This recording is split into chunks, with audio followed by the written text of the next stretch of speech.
Muy buenas tardes, chicos y chicas. Nos encontramos nuevamente en esta ocasión con algunas pruebas referentes a cuestionario de ciencias sociales para las pruebas ICFES. Es muy importante tener en cuenta, bueno, la señalización. Vamos a ver la pregunta número 6, que es la que tengo aquí en estos momentos, señalando en pantalla. Y la pregunta 6 dice de la siguiente manera, dice, señale cuál de las siguientes opciones hace referencia a sistemas de representación indirecta de los ciudadanos colombianos. Entonces tenemos estas 4 opciones que nos plantea la pregunta. La primera de ellas es el Congreso y las asambleas constituyentes. La segunda opción, las asambleas constituyentes y las consultas populares. En la tercera opción tenemos el Congreso y el plebiscito. Y en la última opción tenemos el plebiscito y las consultas populares. Si nos concentramos en la pregunta, nos estamos dando cuenta de que de estas opciones tenemos que señalar cuál es la que está haciendo referencia a sistemas de representación indirecta de los ciudadanos colombianos. Entonces, básicamente tenemos, la primera nos dice que Congreso y asambleas constituyentes. ¿Por qué creeríamos que el Congreso? Nos preguntamos, ¿el Congreso puede ser ese sistema de representación indirecta? En el Congreso se legislan leyes y se llevan a cabo propuestas de unos señores senadores y representantes a la Cámara, ¿cierto? Que son los que componen el Congreso. Y ellos nos representan indirectamente. Entonces, como sistema, el Congreso sí está delimitando y está llevando a cabo esa función, ¿cierto? De representación indirecta de los ciudadanos. Y las asambleas constituyentes, yo hago la pregunta, ¿qué es una asamblea constituyente? ¿Cuál asamblea constituyente tenemos nosotros como ejemplo, ¿cierto? Y rápidamente recordamos pues, la que se dio en Colombia hasta el día de hoy, que fue la constituyente de 1991, que es la que nos rige, ¿cierto? Es la que nos rige hasta el día de hoy. Se da en la Constitución Política de 1991. Allí se dio una asamblea constituyente. Recordamos que los pasos previos para que se diera esta constitución fue la séptima papeleta, donde se convocó a la ciudadanía, al pueblo colombiano, y esta séptima papeleta, dentro de las opciones que el Partido Liberal ofrecía, en esta séptima se incluyó una asamblea constituyente, la cual tuvo una votación mayoritaria y por eso fue considerada también como parte de la propuesta de que fuera renovada esa constitución del 86. Entonces, en ese sentido, la asamblea constituyente se dio en Colombia y viene a ser un sistema de representación indirecta. ¿Por qué indirecta? Porque todos los ciudadanos colombianos no podemos estar presentes en ese acto, lo que es en el Congreso, lo que es en la Asamblea Constituyente. Entonces por eso indirectamente es este sistema el que nos va a representar a los ciudadanos colombianos. Muy bien, la segunda pregunta, por el momento vemos que la A es una de las respuestas acertadas por lo que acabé de explicar. La segunda pregunta nos dice, la segunda opción que tenemos es asambleas constituyentes y consultas populares. Hasta el momento asambleas constituyentes estaría bien, y eso es lo que el ICFES se plantea, ¿no? Tengamos mucho cuidado, porque en el ICFES vamos a ver si una de las dos premisas es verdadera, pero la otra no es verdadera, pues finalmente la opción no va a ser válida. Entonces, en ese sentido, tenemos que tener mucho cuidado al abordar las respuestas. Entonces la asamblea constituyente ya dijimos que sí, esa nos sirve porque es un sistema de representación indirecta, pero no, oído aquí porque nos dan la segunda opción, que es consultas populares. En ese sentido, las consultas populares no es un sistema de representación indirecta. ¿Qué es una consulta popular? Una consulta popular es un mecanismo de participación política y democrática. Entonces no nos sirve esa opción. En la tercera opción tenemos la C, que nos dice el Congreso. Dijimos que el Congreso sí es un sistema de representación indirecta. Y el plebiscito. El plebiscito es convocado por el Ejecutivo para tomar decisiones también, donde se plantean normas y donde la ciudadanía puede empezar a plantearse, ¿cierto?, tener ese derecho, pero el plebiscito es otro mecanismo de participación ciudadana. Así que vuelve y juega. La primera está bien, pero el plebiscito no es un sistema de representación indirecta. El plebiscito es más bien un mecanismo de participación directa en donde los ciudadanos pueden hacer su participación. Y el último nos dice que el plebiscito, pues ya dijimos que no, y las consultas populares, vuelvo y la repite, pues estos dos son mecanismos de participación ciudadana. Entonces hasta ahí tenemos que la respuesta correcta es la A. La A es la respuesta correcta, en donde el Congreso y las asambleas constituyentes denotan ese sistema de representación indirecta. Muy bien, nos encontramos ahora en la segunda pregunta, o la número 7, que estamos viendo aquí en pantalla. La pregunta 7, voy a subir un poquito aquí. La pregunta 7 nos trae el siguiente texto. Dice, lea el siguiente fragmento. Entonces nos dice, las constantes violaciones a los acuerdos firmados hicieron que se rompieran las negociaciones entre el gobierno y la guerrilla. Los miembros de la nueva coalición quedaron en una situación de alto riesgo, pues al ser acusados abiertamente de ser portavoces de la insurgencia armada, los organismos estatales no les brindaron ninguna protección efectiva. Así comenzó un proceso de exterminio que se ha prolongado por más de 20 años. Dice, tomado de http://www.desaparecidos.org, escrito por Iván Cepeda Vargas. Nos dice, de los elementos presentados en el fragmento puede inferirse que éste describe a.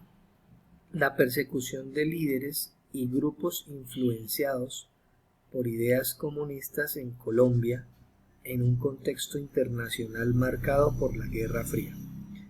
Esta respuesta nos trae bastantes elementos, ¿no?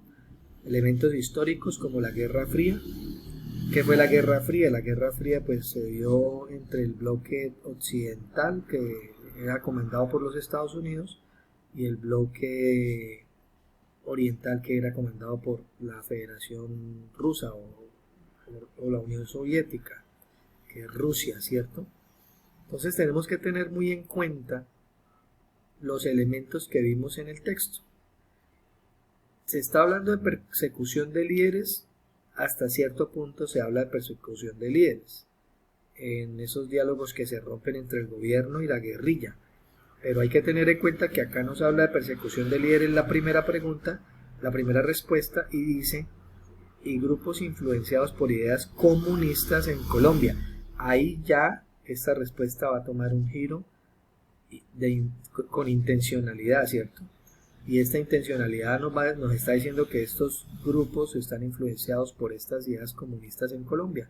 ¿En qué momento en el texto nos está dando algún indicio o algún rasgo que nos permita entrar a efectivamente pues apostar por esa respuesta? ¿Sí? Por eso dice, esta es una pregunta de inferencia,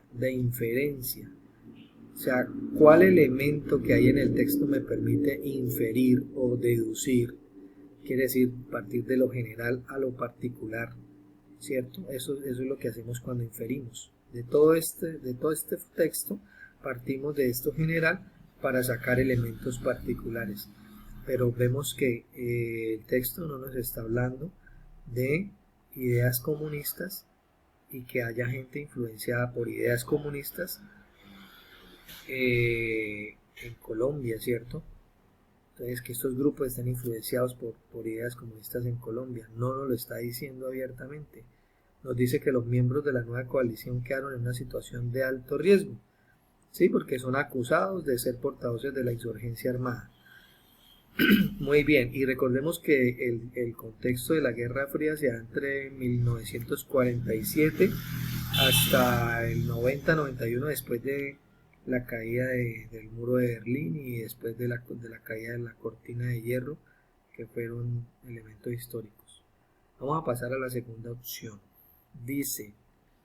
La segunda opción nos dice, de los elementos presentados en el fragmento puede inferirse que este describe las negociaciones fallidas entre el gobierno, sí, hay unas negociaciones fallidas entre el gobierno y las guerrillas liberales del Llano en el marco de la política de conciliación característica del Frente Nacional.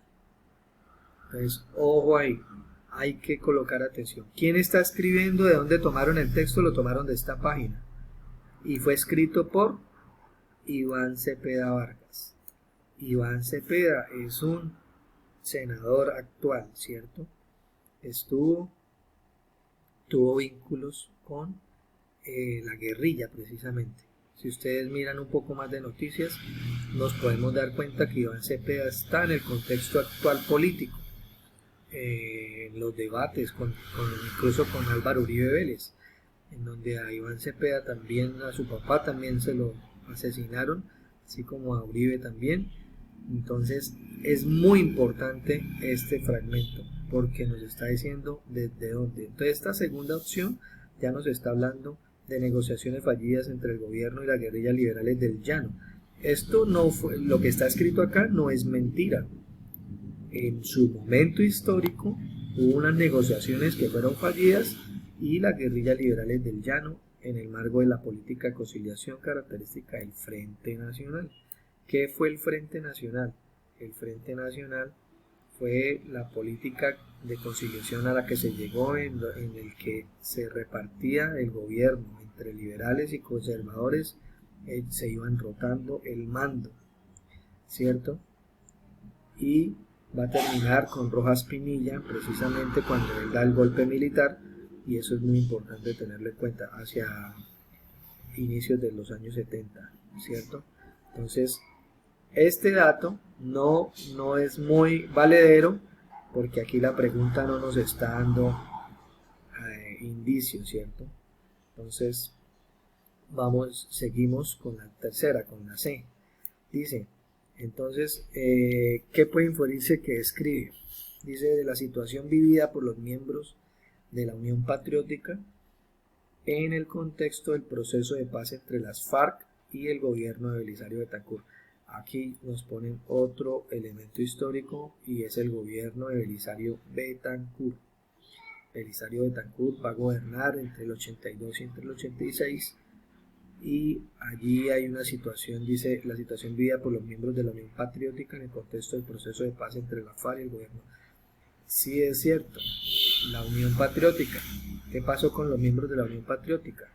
También corrieron demasiado alto riesgo, fueron asesinados muchos de sus miembros, pero acá no nos está hablando de que hayan sido asesinados. El contexto del texto nos habla de que hay una situación de riesgo en donde están siendo acusados abiertamente de ser portavoces de la insurgencia armada, ¿sí? Entonces los organismos estatales no les brindaron ninguna protección efectiva. Y ahí dice, así comenzó un proceso de exterminio que se ha prolongado por más de 20 años. Sigamos a ver qué pasa. La última pregunta nos dice, la D, la situación de inseguridad ocasionada por la ruptura de las conversaciones de paz entre las FARC y el gobierno del presidente Andrés Pastrana. Entonces, nuevamente nos ubicamos aquí y aquí hay una parte muy importante en el texto y ustedes se van a dar cuenta. Los miembros de la nueva coalición quedaron en una situación de alto riesgo, pues al ser acusados abiertamente de ser portavoces de la insurgencia armada, los organismos estatales, que es esta parte, no les brindaron ninguna protección efectiva. Así comenzó un proceso de exterminio que se ha prolongado por más de 20 años. Por más de 20 años. Entonces tenemos en la última respuesta, nos dice la situación de inseguridad ocasionada por la ruptura de las conversaciones de paz entre la FARC y el gobierno del presidente Andrés Pastrana. Entonces allí se da otra situación de descontrol, se da otra situación de falta de seguridad y es una situación de inseguridad, ¿cierto? Entonces aquí nos está hablando el texto de las constantes violaciones a los acuerdos firmados. En ese sentido, la pregunta nos dice: de los elementos presentados en el fragmento puede inferirse que éste describe finalmente qué es lo que va a escribir. Sin lugar a duda, describe una situación que han vivido algunos miembros, ¿cierto? Algunos miembros. Entonces, la respuesta correcta es la C. La respuesta correcta es la C. Porque esa es la situación vivida por los miembros de la Unión Patriótica. La Unión Patriótica fue ese partido político que tuvo que ver masacrado a miles de miembros de su partido por falta de esa seguridad que el texto nos dice. Entonces es muy importante tener ese conocimiento previo para poder responder esta pregunta. La situación vivida por los miembros de la Unión Patriótica en el contexto del proceso de paz entre las FARC y el gobierno de Belisario Betancur. Ahí también hubo un contexto de diálogo, de proceso de paz, en donde el Estado simplemente no acudió y dejaron a estos miembros en una situación de alto riesgo, ¿Sí? Los organismos estatales no brindaron ninguna protección efectiva y ahí es donde Cepeda va a escribir: así comenzó un proceso de exterminio. ¿Por qué? Porque el proceso de exterminio lo vivieron en su mayoría hasta el día de hoy. Hay miles de denuncias ante el Estado colombiano por los casos de exterminio de los miembros de la Unión Patriótica. Es una pregunta que nos lleva a inferir y a conocer también ampliamente el contexto histórico-político de nuestra nación. Muy bien, nos encontramos ahora en la pregunta número 8. La pregunta número 8 nos dice lo siguiente, dice: un gobierno ofreció reducir impuestos a las empresas privadas que generen nuevos empleos. El gerente de una reconocida empresa que anualmente paga importantes sumas de dinero en impuestos dijo: para acogerse al beneficio, mi empresa puede abrir 100 nuevas plazas para operarios, siempre y cuando quienes se postulen hayan nacido en municipios de tierra fría, porque los habitantes de tierra caliente no trabajan igual. Estoy seguro de que la junta directiva de la empresa estará de acuerdo conmigo. La propuesta del empresario es inconveniente porque... ¿Cuál propuesta? Esta, la que está entre comillas, todo lo que está entre comillas. Esa es la propuesta del empresario, ¿cierto? Entonces, es un gerente de una reconocida empresa que cada año paga sumas muy elevadas, y entonces él propone que para acogerse a ese beneficio que el gobierno le está otorgando, va a abrir nuevas plazas para los operarios. Pero ¿cuál es la única situación, el requisito? Que los que se postulen hayan nacido en municipios de tierra fría, porque el argumento de él es que los de tierra caliente no trabajan igual. Entonces, ante esta situación nos encontramos con 4 posibles respuestas de argumentar por qué la propuesta del empresario no es conveniente, o sea, es inconveniente, no conviene. ¿Por qué no conviene? Nos tenemos entonces estas 4 opciones. La primera nos dice, la A dice que no conviene porque no ha consultado su decisión con los miembros de la junta directiva de la empresa, ¿cierto? No ha consultado su decisión con los miembros de la junta directiva de la empresa. La B nos dice, no conviene porque no tiene escrúpulos en beneficiarse de la situación de desempleo del país. La C nos dice que no conviene porque se basa en la propuesta del gobierno para evitar pagar impuestos. Y por último tenemos la D, que nos dice que no conviene porque se basa en un prejuicio personal que lo lleva a descalificar a posibles candidatos. Entonces, nos estamos enfrentando con una pregunta que obviamente está ligada con la información textual. Y esta propuesta del empresario, ¿por qué razón es inconveniente? ¿Por qué razón es inconveniente? ¿Cierto? Entonces, diríamos que la A sería una buena opción, en el sentido de que él no ha consultado su decisión con los miembros de la junta directiva de la empresa. Entonces, es un gerente, tiene voz y voto y tiene su junta directiva.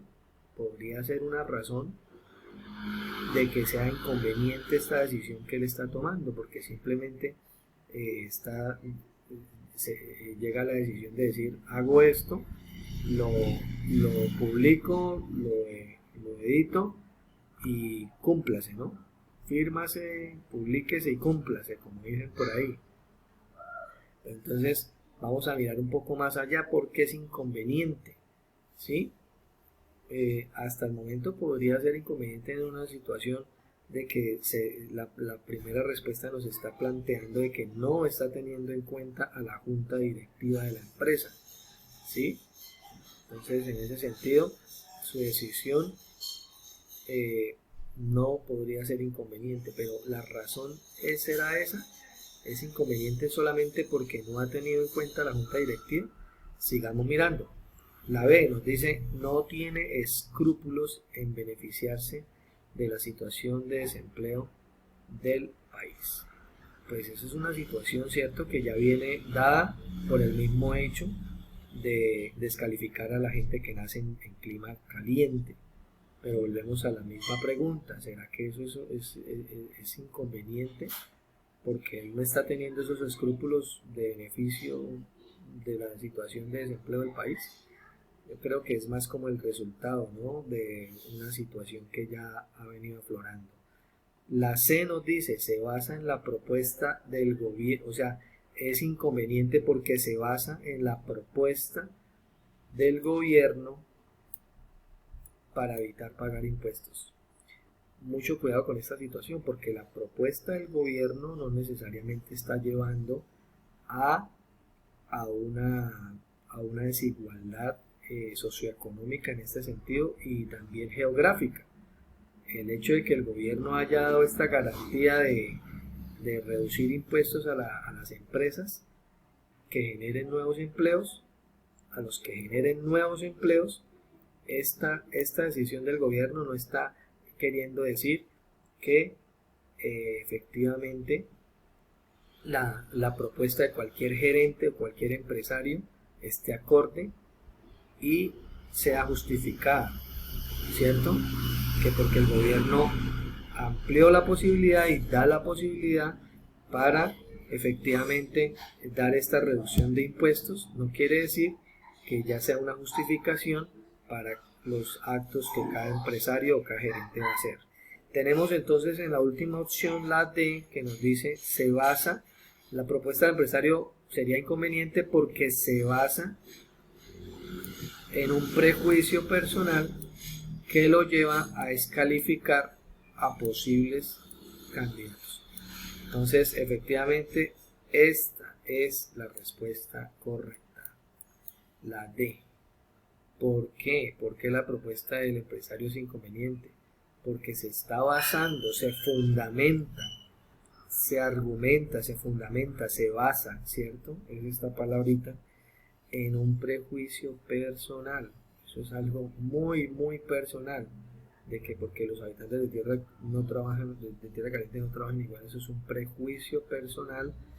Y chicos, miremoslo también desde la garantía, desde las leyes del trabajo, desde el Código Sustantivo del Trabajo. Jamás puede un empresario y menos un gerente sacar un argumento de ese tipo, porque simplemente está ya rayando en algo personal para sacar provecho, para dar por sentadas sus decisiones. Entonces se basa en ese prejuicio personal que lo va a llevar a descalificar. Él está descalificando a esos posibles candidatos. Entonces, por esa razón es inconveniente esta propuesta del empresario. Muy bien, chicos, entramos a la 9ª pregunta. Esta pregunta es muy interesante. Es una pregunta que nos lleva a la situación, a una situación en particular. Dice la 9ª pregunta: en un colegio, no dice el nombre del colegio, 3 estudiantes de grado 11 declararon que eran homosexuales. Un compañero de ellos, que es representante del curso, afirmó: ellos solo deberían venir a clase después de que un médico los cure de esa enfermedad. ¿Cuál de las siguientes afirmaciones puede expresar los efectos para los estudiantes homosexuales de la afirmación del representante? Ojo con la pregunta. De entrada hay una situación, se da cuál es el contexto de la pregunta y cuál es el contexto de la situación, ¿cierto? El colegio, 3 estudiantes de grado 11 manifiestan su situación de homosexualidad y un compañero que es representante del curso dice: ellos solamente deben venir a clase después de que realmente un médico los valore, los cure porque de esa enfermedad que están padeciendo, ¿cierto? Entonces la pregunta nos relaciona directamente cuál de estas, o sea, vamos a buscar esa afirmación, de estas afirmaciones que hay acá en las respuestas, hay una que nos va a manifestar cuál de esas afirmaciones puede expresar los efectos, o sea, las causas, las consecuencias, los efectos como consecuencias para esos estudiantes homosexuales que acaban de escuchar la afirmación de su compañero representante de grado. Entonces vamos a buscarla. Dice la A. La A dice que los estudiantes homosexuales acudan al médico para intentar curarse. Creeríamos que, por muy ingenuos que sean, quizás alguno de ellos o los 3 pudieran hacer eso, pero realmente no es un efecto para esta aseveración que está dando el representante. no es un efecto para esta aseveración que el representante está dando. Entonces la descartamos porque no conviene. La B, que los estudiantes sean rechazados por los demás compañeros que crean que realmente están enfermos. Realmente sí es un efecto. Y es un efecto, una consecuencia, es un efecto caótico, es un efecto bastante negativo, porque va a provocar de que los estudiantes, de que ellos tres sean rechazados por sus demás compañeros que realmente van a creer por una simple aseveración de un compañero que no es cualquier compañero, sino es el representante del curso, o sea, es un compañero que tiene autoridad frente a los demás, y posiblemente pueden ser rechazados porque ellos van a creer que realmente pues estos chicos están enfermos. Entonces esta puede ser una posible respuesta. La C nos dice que en el colegio se enseñe sobre los tratamientos médicos contra el homosexualismo. Realmente no sería un efecto por esta aseveración. ¿Por qué no sería un efecto? Porque pues la institución y el colegio saben realmente que el homosexualismo no es una enfermedad.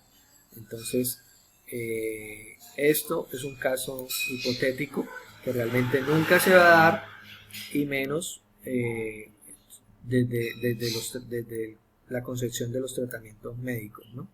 Entonces no es una opción. Y la D nos dice que los estudiantes homosexuales se sientan agradecidos por la preocupación del representante. ¿Realmente se van a sentir agradecidos? Es mi pregunta, ¿sí? ¿Realmente? Y la otra pregunta es si es una preocupación del representante, si su comentario sí es en un sentido de preocupación. Entonces es otra pregunta que queda ahí en realmente esta no es. Entonces la respuesta correcta a esta pregunta definitivamente es la B, que ellos sean rechazados por sus demás compañeros que crean que realmente están enfermos. Y es una desviación, que es una desviación pues, y que es una enfermedad, ¿cierto? Bueno, muy bien. Una vez más, chicos, nos encontramos ahora frente a la pregunta número 10. Esta pregunta es muy interesante también. Dice: en 2005 le fue impuesta una multa a un importante político francés tras haber declarado lo siguiente a un periódico: cuando tengamos 25 millones de musulmanes en Francia, nosotros los franceses tendremos que cuidarnos. ¿Cuál de las siguientes opciones describe mejor las posibles consecuencias negativas de este tipo de declaraciones? Entonces, pilas con la pregunta.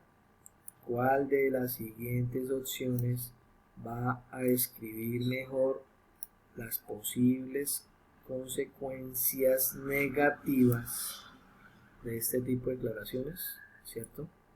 Entonces, vamos a buscar de esas consecuencias negativas. La A nos dice: incita a los franceses a rechazar a los musulmanes. Definitivamente esa es una consecuencia muy negativa: incitar a la población francesa a rechazar a los musulmanes. Con el simple hecho de decir, cuando tengamos 25 millones de musulmanes en Francia, nosotros los franceses tendremos que cuidarnos. Entonces, por eso le pusieron esa multa a este importante político francés, ¿cierto? Que hizo esa declaración frente a un periódico. La B nos dice: estimula la inmigración de los musulmanes hacia Francia. Estimular la inmigración de los musulmanes hacia Francia no lo veríamos como una consecuencia negativa, porque si lo vemos como una consecuencia negativa estamos asumiendo el mismo papel del político. La inmigración tiene sus efectos socioeconómicos, demográficos, geográficos, pero no es una consecuencia negativa. porque antes de ser musulmanes son seres humanos y pues muchos de muchas partes y otros que no son musulmanes pueden generar el efecto de la inmigración. Entonces esto no se ve como una consecuencia negativa. La C nos dice expone al periódico a posibles ataques terroristas de los musulmanes.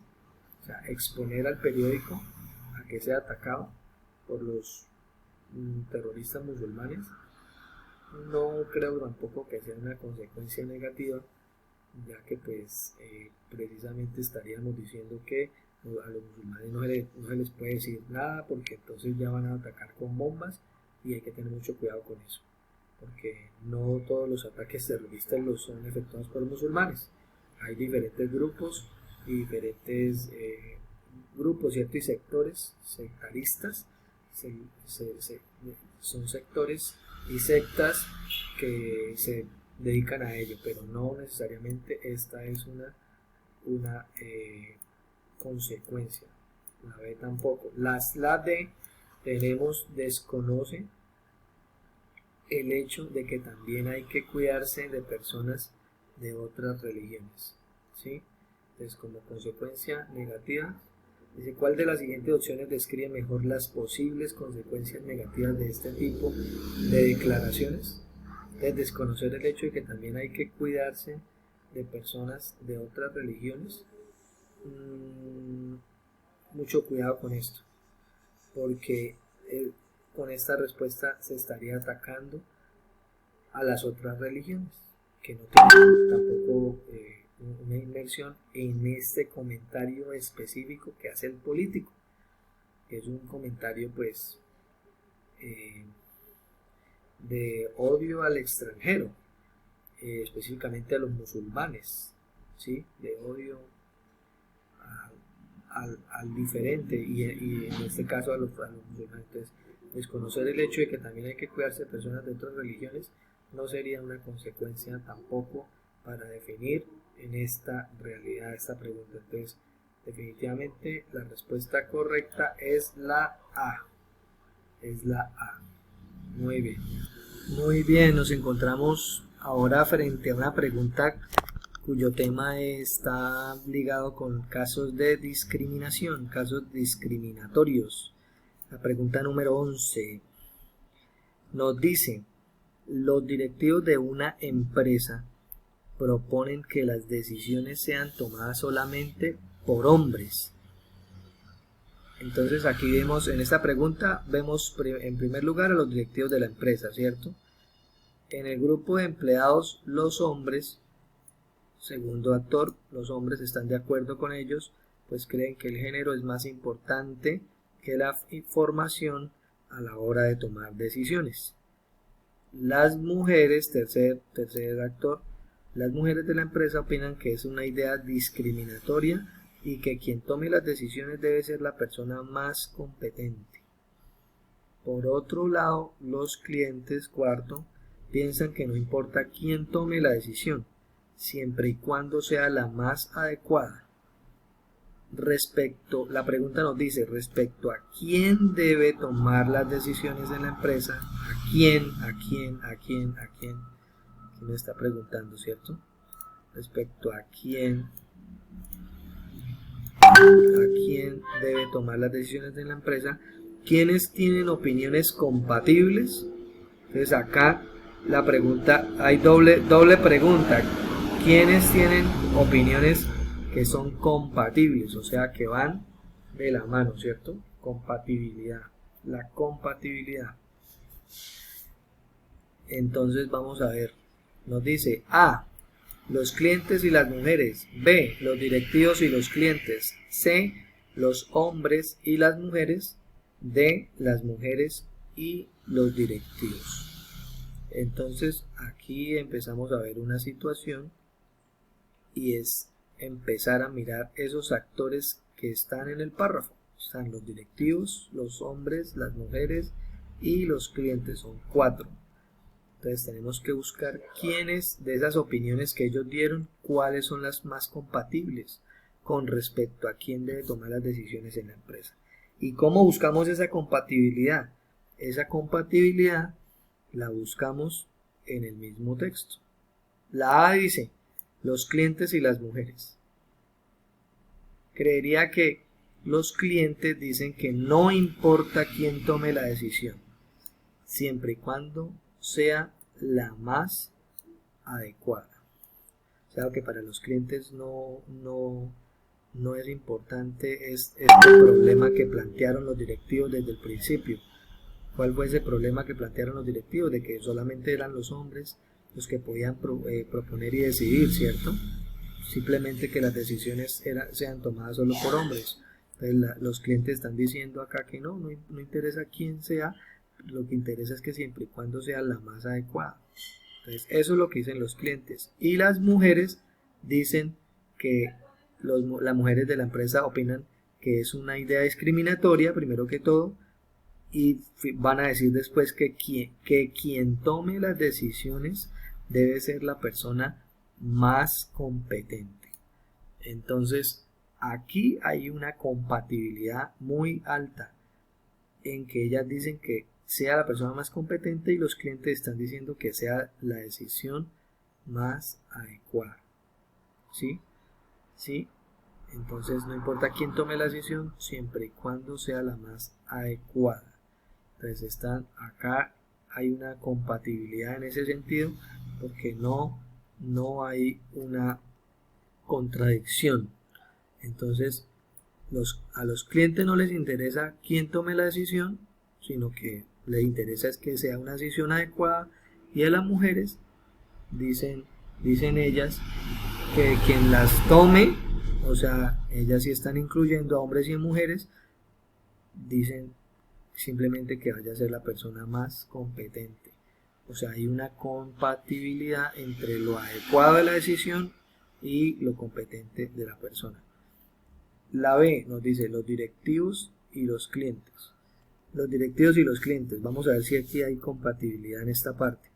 Los directivos. ¿Qué proponen los directivos? Que las decisiones sean tomadas solamente por hombres. Y los clientes, ya dijimos anteriormente que los clientes están diciendo que no importa quién tome la decisión, siempre y cuando sea la más adecuada. O sea, no hay compatibilidad en esta segunda opción, porque los clientes dicen que no importa quién tome. Los directivos sí están diciendo que es importante que sean tomadas solamente por hombres. La C nos dice los hombres y las mujeres. Pues ya de una sacamos esa opción, porque sabemos que los hombres están de acuerdo en que ellos creen que el género es más importante que la misma formación. Entonces están excluyendo a las mujeres automáticamente. Y las mujeres pues ya sabemos que están en contravía con esa decisión, porque para ellas eso es discriminatorio, y finalmente dicen que quien tome las decisiones debe ser esa persona más competente. Y la D, así que la C tampoco, y la D, las mujeres y los directivos. ¿Por qué creemos que también ahí no es compatible? Porque las mujeres creen que sea la persona más competente, ¿cierto? No están a favor de esa decisión de los directivos, que los directivos sí están planteando que esas decisiones sean tomadas solo por hombres. Entonces la D tampoco es una opción correcta. La opción correcta sería los clientes y las mujeres están siendo compatibles en la forma de pensamiento de quiénes son los que van a tomar esas decisiones en la empresa. Así que nos quedamos con la opción A. Muy bien, chicos y chicas, nos encontramos en esta pregunta número 12, y esta pregunta ya con esta pregunta terminamos la parte primaria de una sección de preguntas. Después estaré editando otro video para que las podamos analizar y las puedan escuchar. Entonces, aquí la anterior pregunta hablábamos de compatibilidad, En esta, de entrada, la pregunta nos está hablando sobre las propuestas que son incompatibles, ¿cierto? O sea, que no tienen la palabra compatibilidad, precisamente como nos lo muestra aquí el diccionario de la RAE, de la Real Academia de la Lengua. Lo podemos buscar ahí en internet, en Google, ¿cierto? La palabra compatibilidad pues viene del adjetivo compatible.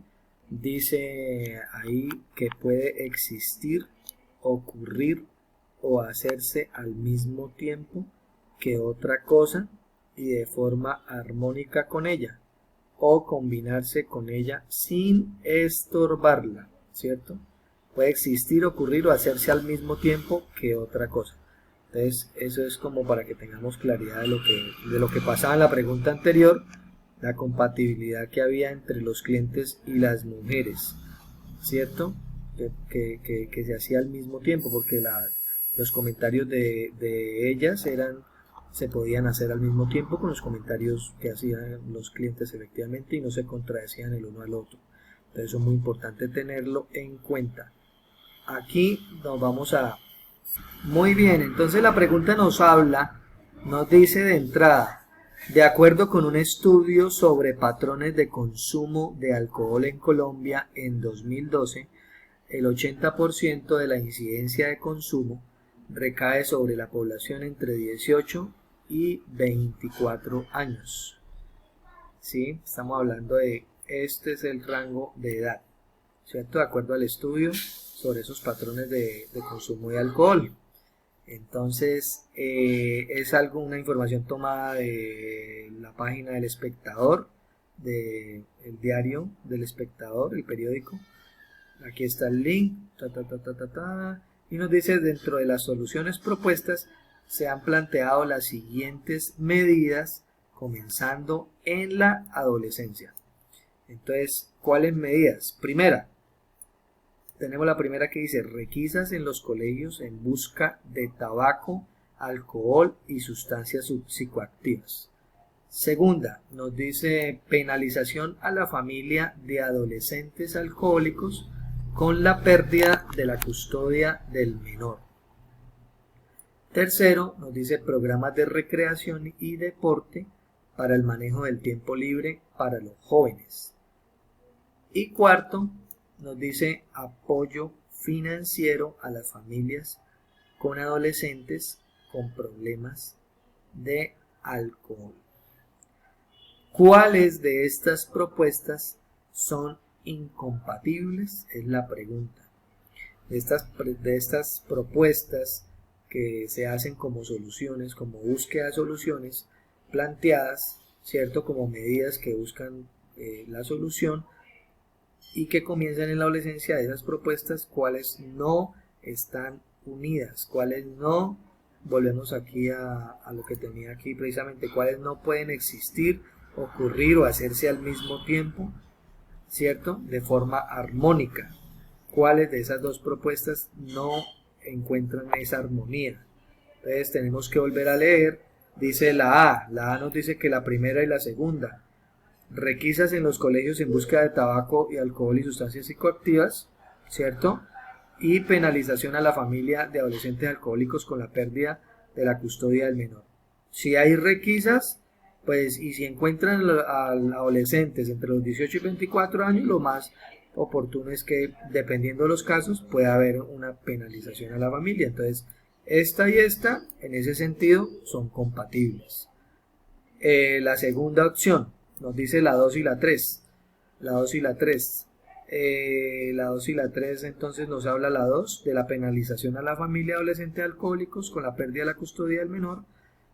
Y la 3 nos habla de programas de recreación y deporte para el manejo del tiempo libre para los jóvenes. Entonces se penaliza a la familia, dependiendo del caso, se le quita la custodia del menor y en caso de ser cierto, y la tercera opción nos dice que hay programas de recreación y deporte para el manejo del tiempo libre para los jóvenes. Entonces son compatibles en el sentido de que no se están contradiciendo, ¿no? Porque se establecen esos programas de recreación. Muy bien. Tenemos la tercera opción, que es la C, que es la 1 y la 3. La 1, bueno, ya la leíamos anteriormente, nos habla de las requisas en los colegios en búsqueda para encontrar tabaco, alcohol y sustancias psicoactivas. Y la 3 nos habla de programas de recreación y deporte para el manejo del tiempo libre para los jóvenes. Vemos que también es compatible, la 1 con la 3 son compatibles. Después de las requisas, en caso tal de tener alguna información o incidencia, pues se vienen los programas de recreación y deporte para ayudar al manejo del tiempo libre de los muchachos. La D nos habla finalmente de la 2 y la 4 como propuestas incompatibles. Vamos a leerlas. La 2 nos habla precisamente de la penalización, ¿cierto? La 2 nos habla de la penalización a la familia de adolescentes alcohólicos con la pérdida de la custodia del menor. Y la 4 nos habla de un apoyo financiero a las familias con adolescentes con problemas de alcohol. Finalmente, entonces, nos damos cuenta de que precisamente entre la opción como solución, la número 2 y la 4, no hay compatibilidad, o sea, estas propuestas son incompatibles, porque se está hablando de una penalización a la familia de esos adolescentes alcohólicos, y se está hablando de una pérdida de la custodia del menor, y la opción 4 nos habla de un apoyo financiero a las familias con adolescentes con problemas de alcohol. Es incompatible porque aquí se le está quitando la custodia del menor por la situación que vive el menor en su contexto. Entonces, obviamente no puede haber un apoyo financiero a este tipo de familia. Bueno, chicos, hemos llegado hasta aquí. Espero por favor sus comentarios. El video lo van a tener por el grupo de WhatsApp. Me escriben al interno, por favor. Espero sus comentarios. Espero también interactúen con las preguntas y con las otras que estamos haciendo del link. Una feliz tarde. Bendiciones.